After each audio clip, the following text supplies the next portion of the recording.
We now move to First Minister's questions. Question number 1, Joanne Lamont. Thank you very much, Presiding Officer. May I welcome the First Minister back to his place, and I'm sure he and others will want to join me in congratulating Paul Lawrie and the whole European team for their stunning victory in the Ryder Cup.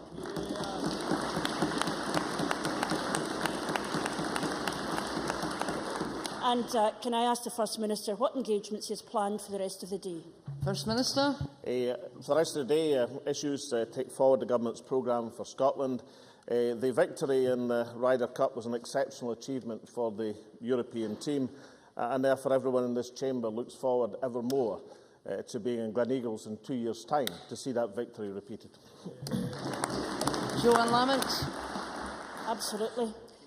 Can I ask how the First Minister is going to make the almost £3 billion worth of cuts to come without anyone noticing? First Minister. Well, the Government has set out its plans in the budget, as we've done indeed for the last 5 years.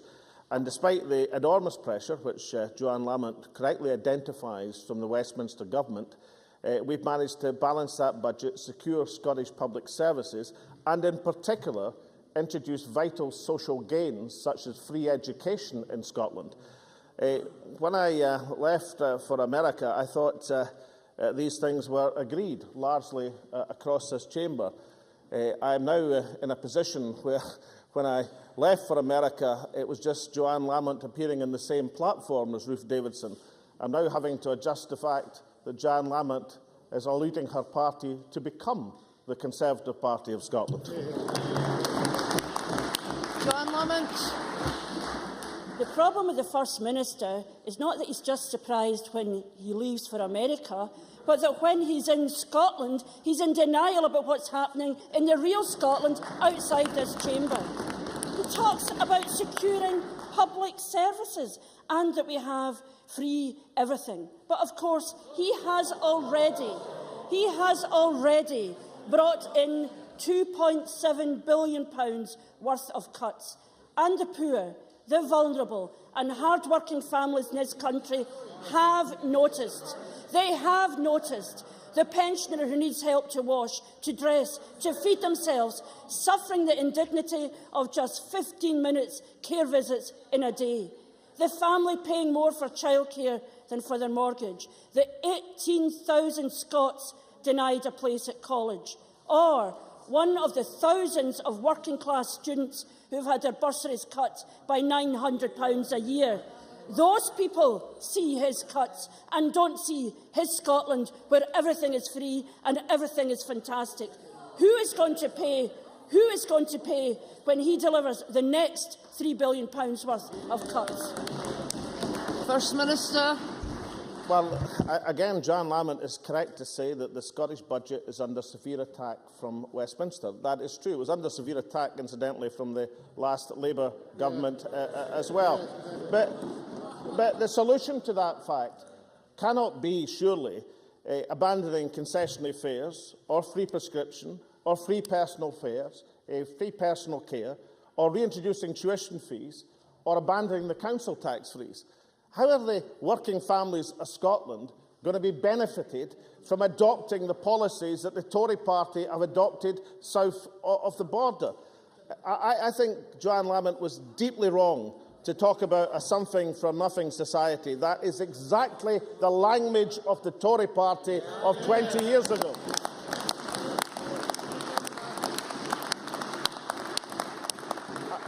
Another point of puzzlement is, yes, the cuts being imposed upon Scotland are severe. There is no doubt about that. But they were set out in the Comprehensive Spending Review. There is no difference in terms of these things than when we fought the election last year and fought the local elections this year. Except, of course, when they fought the election last year and the local elections this year, the Labour Party were in favour of retaining concessionary fares. We're in favour of free prescriptions. We're in favour of free personal care. We're in favour of free education. We're in favour of the council tax freeze. Indeed, they were trying to outbid the SNP on these vital parts of social progress. So the question that Joanne Lamont must answer is how, all of a sudden, as she had this conversion to sweeping away not just the gains introduced by this government, but the gains of having a Parliament for Scotland. Joanne Lamont. I don't think the First Minister listened to what I said about what's happening to people across the country.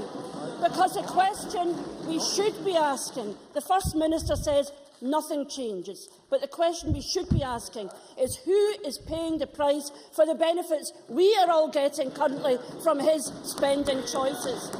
And he says we try to outbid the SNP. One lesson we have learned, it is impossible to outbid the SNP in recklessness. And what we will do instead is demand serious government making the hard decisions so that these people are not paying that price. No wonder the First Minister thinks he needs to spend £1 million on spin doctors to try and spin his way out of this one. It tells you all you need to know about the First Minister. Care workers losing their jobs or getting their wages cut, but more SNP spinners hired. These cuts have to be brought in by 2016. Already John Swinney has delayed half the cuts he knows he has to make. Are we going to know more before the referendum in 2014, where this £3 billion worth of cuts are going to be made? Or is this government going to continue to try to con the people of Scotland and treat us all as fools? First Minister. Well, Joanne Lamont has called for a quality debate, so let's see if we can give her one. The terms of the argument against means testing, which is Joanne Lamont's direction of travel, was set out very famously in a document almost 20 years ago. And what it said was there is ample evidence that systems where benefits paid to the majority are considerably more popular, as well as more efficient, than those which reserve benefits solely for the poor. That was page 249 of the Commission on Social Justice set up by the late John Smith, indeed when Joanne Lamont was chair of the Scottish Labour Party. I don't understand why Labour have moved away from that fundamental principle. Perhaps, well, I hear the cries from the Labour benches, no, they haven't. Well, if they haven't moved away from that principle, then why is Joanne Lamont making speeches attacking these great gains on free education, free health for the people of Scotland?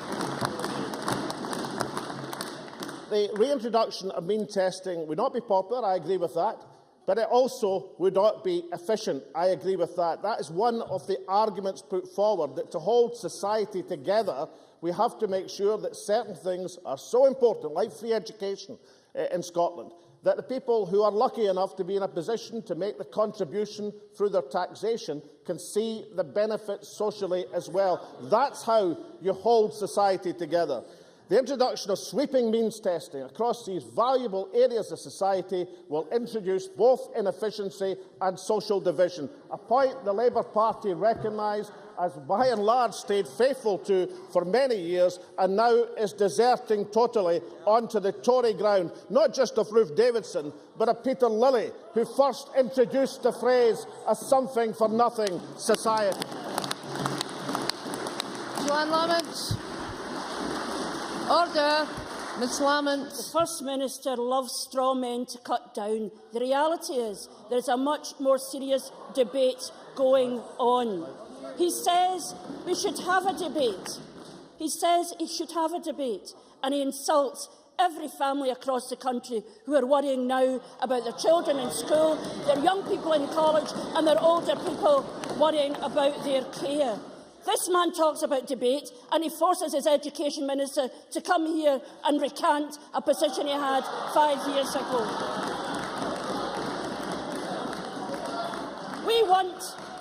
We want to have a debate and test the evidence of where the balance that he knows should be there should lie. But I think I understand why the First Minister thinks everything is free. He's on £130,000 a year, spends almost £2 grand a week on hospitality, then gets the taxpayer to spend £1,300 a year for a TV package to watch the films and sports events He then gets them to pay for him to attend. The First Minister does not live in the real world. He lives in a world. He lives in a world. He lives in a world where it's fine to spend £400,000 to rent out a gentleman's club in Pall Mall, but doesn't worry about the care worker who has had their wages cut by £4,000 a year. He's not an economist. He's a fantasist. No wonder, from Hampden Park to the Ryder Cup, from George Square to the Edinburgh Tattoo, he gets roundly booed wherever he goes. First Minister. So much for the quality debate that John Lamont.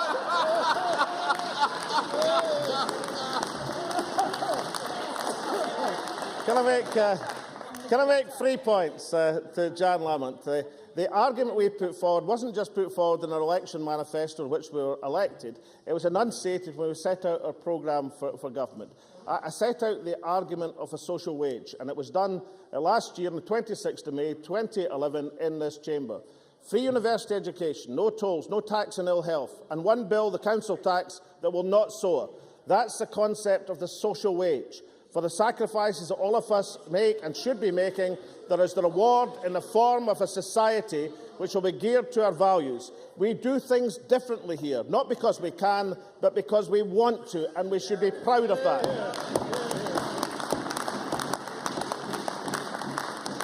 Ian Gray was leader of the Labour Party. His response was, "I agree that Scotland's path should be different to that pursued by the Tory Liberal Dem coalition at Westminster. There is a fairer, better way, and we will hold the First Minister to his promises on the social wage, as he has characterised it, on free personal care, on concessionary travel, on free prescriptions and free education." In the space of a year, the Labour Party has been transformed into demanding that the SNP hold to these policies on the social wage, to being hand in glove with the Tory party attacking these gains for the Scottish people.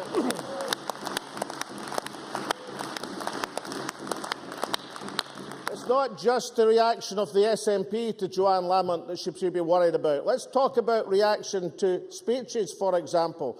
Alec Gallagher in the Labour Haim blog site, the phrase "something for nothing" is badly chosen. It's a Tory shibboleth. George Anders's "What are we doing? Did we learn nothing from the new Labour nonsense?" David Wells, Labour used to endorse policies like free prescription, free tuition fees and the council tax fees. As the Labour Party becomes the new Tory party of Scotland, its support, which is already diminished, will vanish like snow off a dike.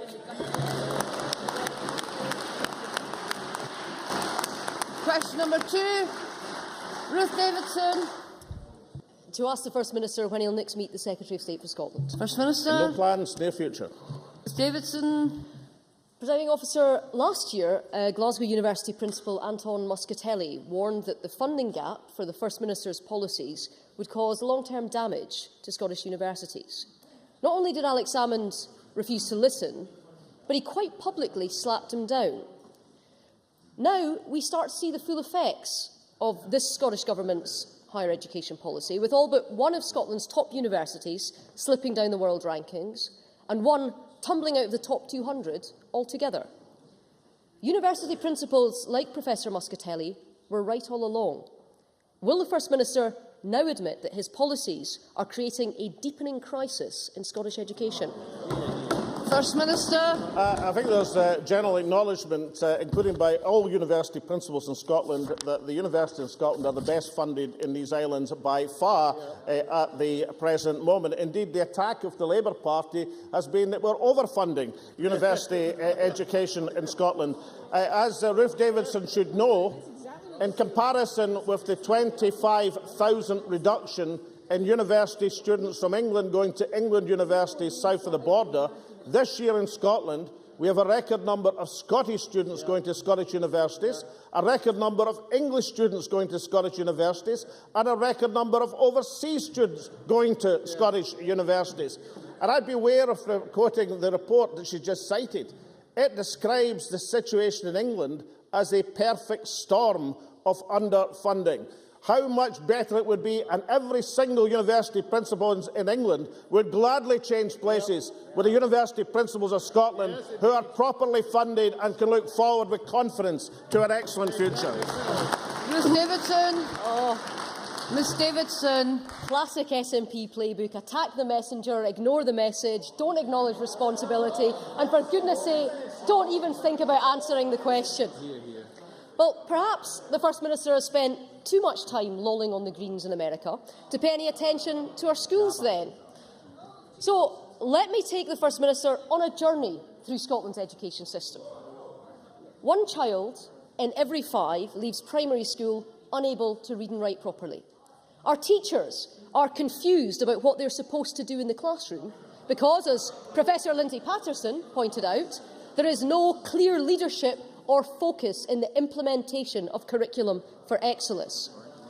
70,000 people are now denied a place at a further education college after tens of millions of pounds worth of cuts to their budget. And shamefully, Scotland's poorest and most disadvantaged students have seen vital bursaries cut by 34%. So from primary 1 to postgraduate, this is a catalogue of failure.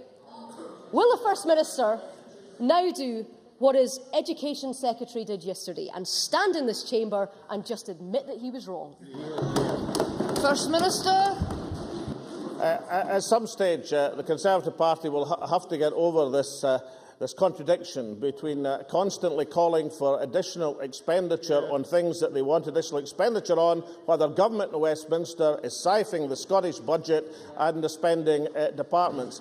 The comparison, of course, is how we've managed to maintain public services in comparison with what's happening in England and indeed Wales at the present moment. And the position in colleges in Scotland is infinitely superior to that of colleges south of the border, where we're maintaining the student numbers and full-time equivalents, as evidence to the Education Committee demonstrated this week. I really do think the attack on Curriculum for Excellence should stop, because it is being greeted with huge enthusiasm by both the teachers and parents of Scotland, and is a fundamental, well-needed reform in Scottish education. But I have been looking at some of the quotes coming in terms of the position of Scotland's universities. And I was delighted to see just a few seconds ago a quote from Robin Parker, talking about the huge investment the Scottish Government is making in our universities over this Parliament from this new academic year. In fact, in Europe, Scotland is one of only a few countries that are investing in higher education. Unfortunately for people south of the border, one of the countries that's not is the country of England, where Ruth Davidson's Conservative Party are unfortunately visiting their policies on the people of that country. Neil Findlay. Today we learn that the former NHS Lothian Chief Executive James Barber has been given a £100,000 golden goodbye on top of a very generous package awarded when he left office following the waiting times and bullying scandals in Lothian. What action will the First Minister take to end the blatant milking of public money by highly paid officials who leave office following scandal or who retire and are then re-engaged? First Minister. Well, Professor Barber received his normal pension benefits in line with contractual entitlements, which are standard for all National Health Service employees. I think the members should consider of what would have happened to the Scottish Government if we decided to break that contract. And the members should also consider that these contracts were entered into when the Labour Party were in government in Scotland. Question number 3, Willie Rennie. To ask the First Minister what issues will be discussed at the next meeting of the Cabinet. First Minister. Next meeting of the Cabinet will discuss issues of importance to the people of Scotland. Willie Rennie. Good. Last week I was pleased that the Deputy First Minister committed to do more for vulnerable young children. She talked positively, I have to say, about building a consensus. I was therefore disappointed to see the very next day a statement from the Government that they said would not even be piloting an extension of free early learning for deprived 2-year-olds. I need him to clear this matter up. It's important because the Nobel laureate Professor James Heckman has worked out that the highest rate of return in education is investment before the age of 3. And he's one of many experts who supports this. Will the First Minister clear this matter up and commit today to follow the UK Government and extend early education to 40% of 2-year-olds, the ones who need it most, rather than sticking to the 1% that he's got in his current plans? First Minister. As Willie Rennie knows, the plan to move 3 and 4-year-olds to 600 hours of early years education and childcare is superior not just to the 412 hours which we inherited, but superior to the plans in England, which are for less than that. The plans also include looked after 2-year-olds. I watched the exchange between Willie Rennie and the Deputy First Minister last week, and I repeat her words that we are willing to consider all plans for the future. But Willie Rennie should carefully look at the exciting developments in terms of family centres in Scotland. The mention that's been made of them, the fact that we have, thankfully in the budget, decided to direct money into early years and prevention, early intervention as a part of policy, and see there are a number of ways in which we can affect our shared aims, even against the dramatic budget pressure introduced by his government at Westminster. Willie Rennie. Look, I accept that the work that's been done on 3 and 4-year-olds is good progress, and the other work that he's talked about is good progress as well. But the best investment is that made before the age of 3. And I know he's doing some of this, but £1 invested then, before the age of 3, saves £11 later. I really want to join in the consensus. I mean, there's a parliamentary motion calling for more provision for 2-year-olds. It's signed by members of all 5 parties in the chamber, including members from his own party, which I really welcome. So I really want to work together, but we need a bit more commitment than this. If a 2-year-old misses out now, they miss out forever. So if he's not going to commit to 40% of 2-year-olds, like the UK government, could he at least agree to work, open up the budget, look for a radical change, so that we can do more for those young children? First Minister. Well, perhaps at some stage we'll get the acknowledgement that what we are proposing for 3 and 4-year-olds is substantially above what the UK government is proposing, and also the understanding that there are a variety of ways through family nurse partnerships, through the family centres that I've mentioned, where we can bring about the desirable aims.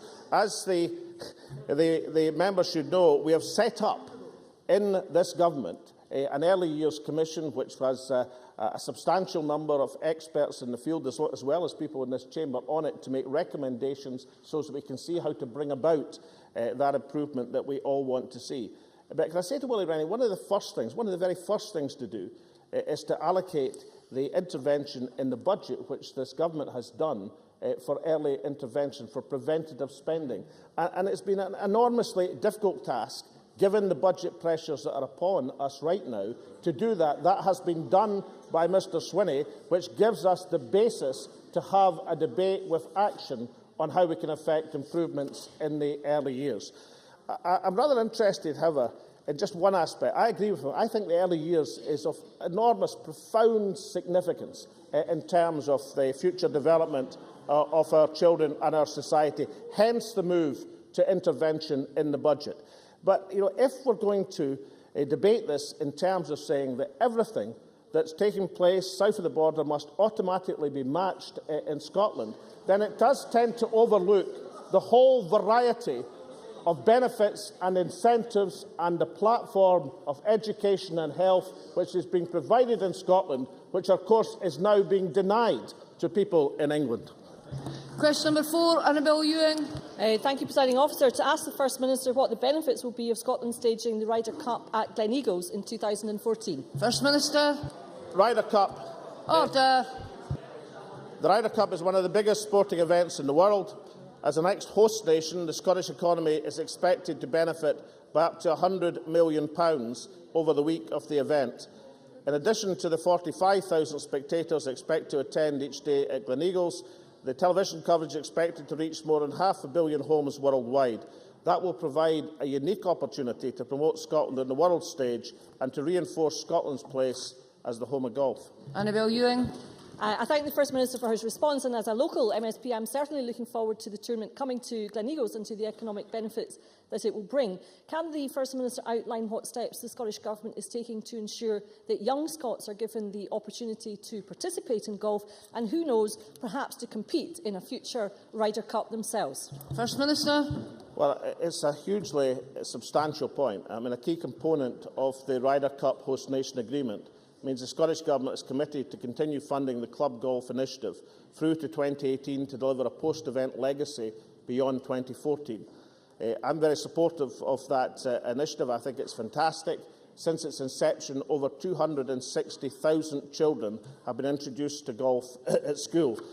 We are the home of golf. We are the history of golf. It's initiatives such as Club Golf which will make sure that Scotland is the future of golf as well. Question number 5, Jenny Mara. To ask the First Minister whether police officers will have to perform more administrative duties to cover proposed reductions in police staff. First Minister. Well, we expect the Scottish Police Authority and the Police Service of Scotland to ensure officers and staff are deployed in roles which utilise their expertise and experience effectively and efficiently. We have given a commitment to no compulsory redundancies among police support staff. The reform of the police service, which was supported by the Labour Party, offers a unique opportunity to improve services. The new Police Service of Scotland will eliminate duplication by working more effectively and bringing 10 national police organisations into one organisation. Jenny Mara. Well, that commitment is very interesting given Stephen House's revelations last week, because the First Minister has repeatedly told the Scottish people that 1,000 extra police officers are on their streets today.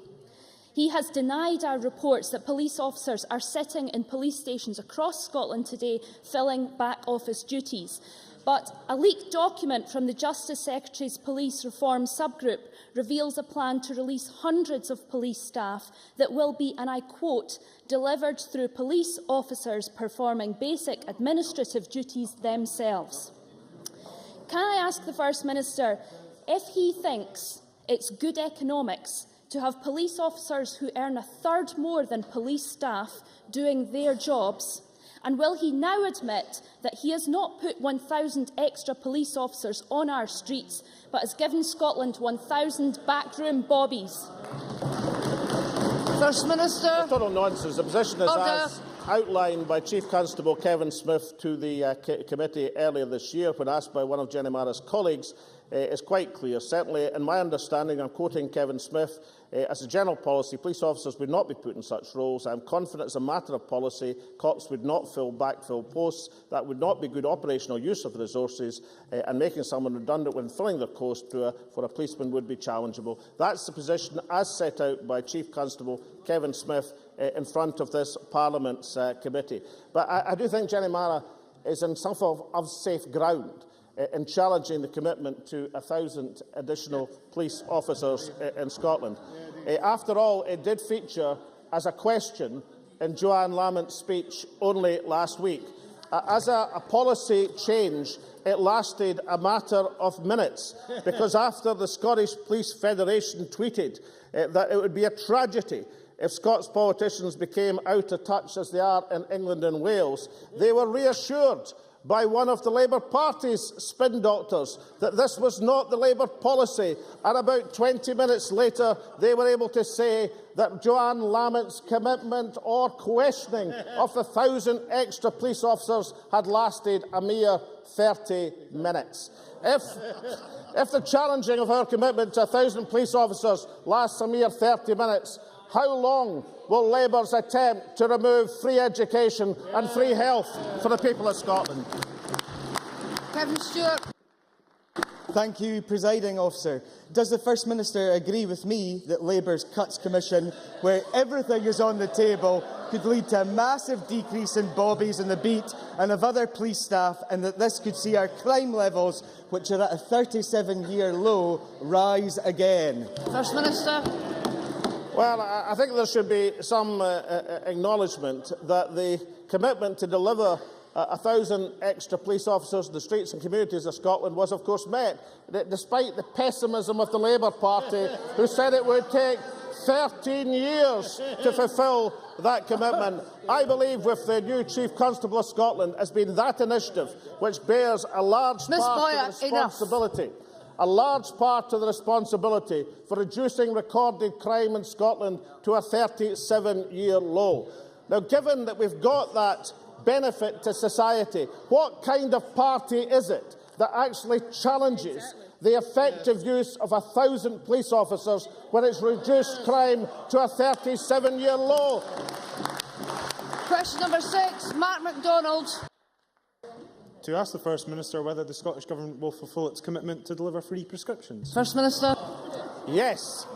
Mark MacDonald. I thank the First Minister for that response. The First Minister will have noted that his counterpart in Wales, the Labour First Minister, said earlier this week, "We believe it's important that we have an NHS that's free at the point of delivery. We are not going to change the policy on free prescriptions."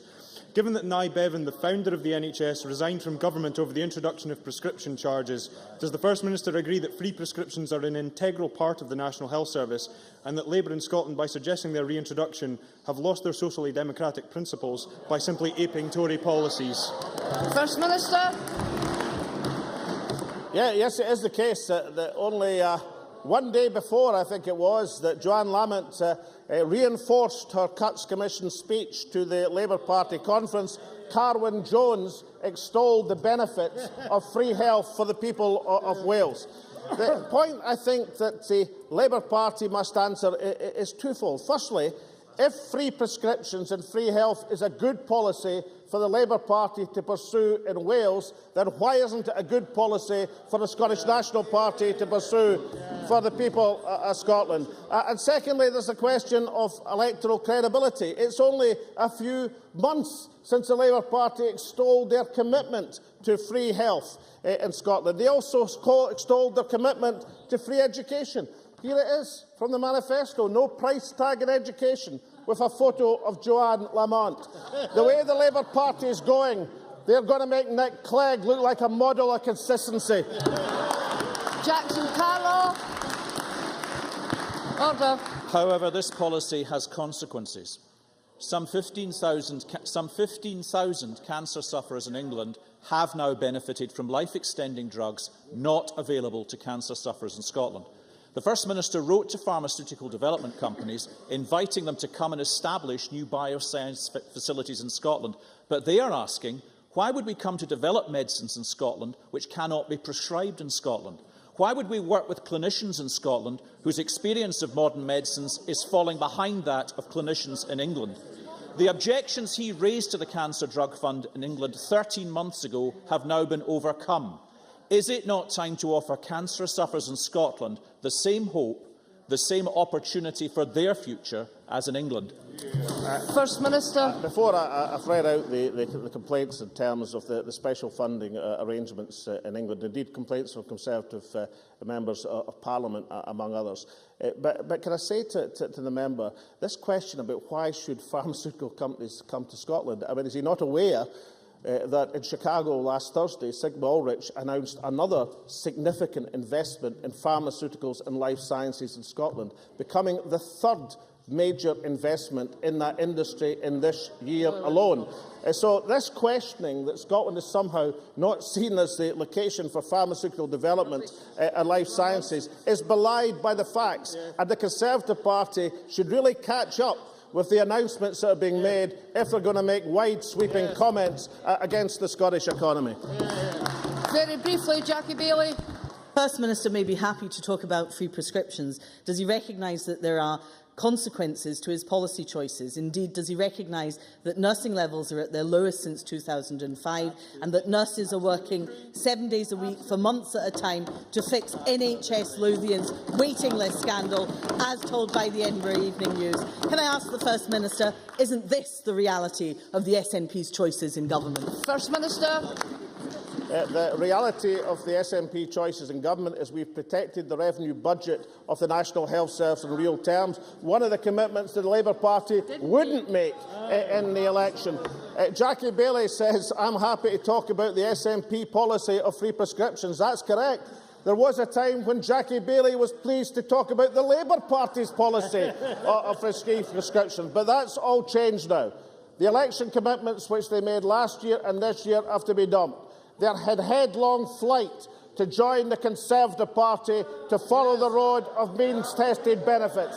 They betrayed the tradition of the Labour Party over generations. And why Jackie Baillie thinks that a new Conservative Party in Scotland will do any better than the old Conservative Party in Scotland will be a mystery for the Scottish people. So let's talk about the policy of free prescriptions in the knowledge it's supported by the overwhelming majority of Scotland.